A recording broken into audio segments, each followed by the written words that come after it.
मुझे पता था मैंने क्या करना है, बट मुझे एक डर बड़ा सख्त था कि होना पता नहीं क्या है।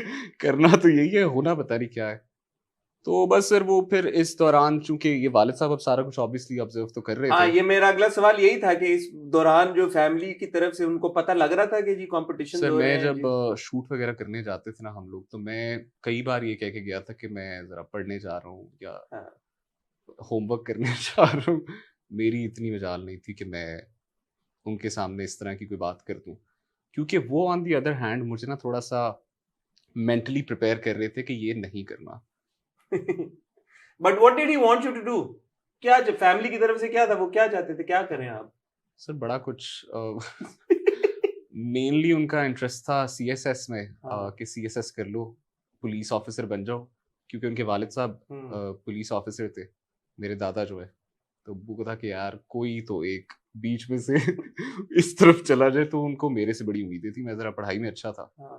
और पढ़ाई में मैं अच्छा इसलिए था क्योंकि मुझे था कि मैं ये जो साथ-साथ एक्स्ट्रा करिकुलर्स कर रहा हूँ ना, इनसे मुझे कोई रोके ना, तो मैं उस गर्ज से मैं पढ़ाई में अच्छा था। हम्म। मतलब मैं अपनी पढ़ाई ज़रा जान मार के ठीक कर है। लेता था कि यार मुझे इन चीज़ों से कोई रोके ना, कि मतलब कोई ये ना कहे कि तुम्हारे ग्रेड्स अच्छे नहीं हैं। हम्म। तो इसलिए बस उनको ज़रा उम्मीद थी कि लड़का शायद सीएसएस कर ले। बट साथ साथ वो ये भी चाह रहे थे कि बेटा एक्टिंग और इन इन कामों से जरा अपना ये तो कभी बात हुई नहीं ना, हुई मतलब नहीं। अगर वो फिर ये होता था कि डिस्कशन होती थी, जिसमें मैं आपको बता रहा हूँ ना, वो मेंटली प्रिपेयर कर रहे होते थे। तो जब वो डिस्कशन होती थी तो मैं ऐसा डरा होता था कि मैं एग्री कर रहा होता था, ना बिल्कुल ठीक कह रहे हैं। जी, जी, ऐसी है। नहीं, नहीं, बिल्कुल नहीं। ये और वो डिस्कशन मतलब ये बिल्कुल भी नहीं थी, हरगिज़ नहीं थी कि काम या ये वो उस हवाले से कुछ नहीं।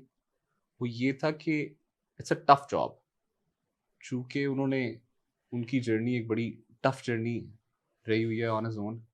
तो उनको ये था कि मैंने ये इतनी लंबी एक पी काटी है, इतना एक लंबा मैंने सफ़र तय किया है, तो मेरे बच्चे आगे से इनको इस तरह का कुछ ना करना पड़े। चूँकि वालिद साहब जो हैं वो एक बड़े उसूल पसंद आदमी हैं, उनके बड़े उसूल हैं और वो मॉरली बड़े स्ट्रॉन्ग इंसान हैं। तो ये तो हरगिज़ होना नहीं था कि वो कहते कि आओ, तुम्हें एक प्लेट में रख के पूरा खाना रिवर्स मिलेगा। नेपोटिज्म हैपनिंग है। बिल्कुल ऐसे ही। तो उनको ये नहीं था कि इनको प्लेट में रख के खाना मिल जाए और ये करें। बिकॉज़ उसमें सर मेरा ख़्याल है, मैं अभी तक मेरी उनसे आज तक ये कन्वर्सेशंस मैंने कहा है, I have never dared to have these conversations with him out of respect, out of fear. But समझने की कोशिश करता हूँ कि वो क्यों ये सब सब उनके डिसीजंस किस लिए थे। मैं क्योंकि I like to learn more about our artist, हमारे लेजेंड्स, जिस तरह का उन्होंने काम किया, जो वक्त देखा, उनकी स्ट्रगल्स, चैलेंजेस में मेरी कोशिश भी होती है जबकि हमारे सीनियर जो आर्टिस्ट हैं, लेजेंड्स हैं, उनसे मुलाकात हो तो मैं सीखूं, समझूं। मुझे लगता है, and correct me if I am wrong, कि एक जो हमारे जो जैसे आपके वालिद साहब हैं, जो सीनियर हमारे लेजेंड, मैं एक्टर में तो लेजेंड्स कहूंगा, जो हमारे लेजेंड्स हैं, उनको ये रियलाइजेशन है, the bitter realization, that Pakistan में आर्टिस्ट की वो रिस्पेक्ट नहीं है, और उनको और भी ज्यादा है, because having achieved and accomplished so much, somebody like a Sohail Ahmed, उनकी जो अगर आप अकम्प्लिशमेंट्स पे एक नजर डालें तो मतलब like one of our foremost actors थे, क्या क्या नहीं किया उन्होंने। तो आई थिंक उनको सबसे बढ़ के इस बात का अंदाजा है कि पाकिस्तान में जो एक आर्टिस्ट है, एक्टर है, at the end of the day उनको जितनी वो एफर्ट, जितनी जान मारते हैं, जितना वो काम करते हैं, जितनी मेहनत करते हैं, return financially probably it has become better now, perhaps, I don't know, but otherwise एक जो है आर्टिस्ट का एक जो मुकाम सोसाइटी में, जो आप देखते हैं इंटरनेशनली बाहर के मुल्कों में, दूसरी जगहों में होता है, वो नहीं है यहाँ पे। आपको सर लगता है ऐसा है? Financially I wouldn't say it's bad at all, It's but become a lot better now I think it's been good for a very long time. for some.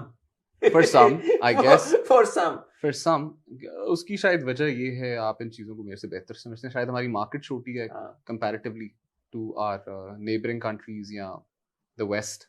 Market छोटी है, तो आई थिंक उस हिसाब से I think what that does everyone is fares. in some cases, and we've had these conversations on our channel also, where uh, there is not enough financial independence for you to cater to your creativity.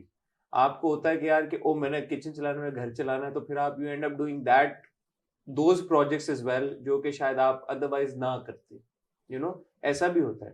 तो आपकी at the end of the day आके वो जो financial independence कुछ actors में होती है, उसकी वजह से they are able to choose their roles better projects.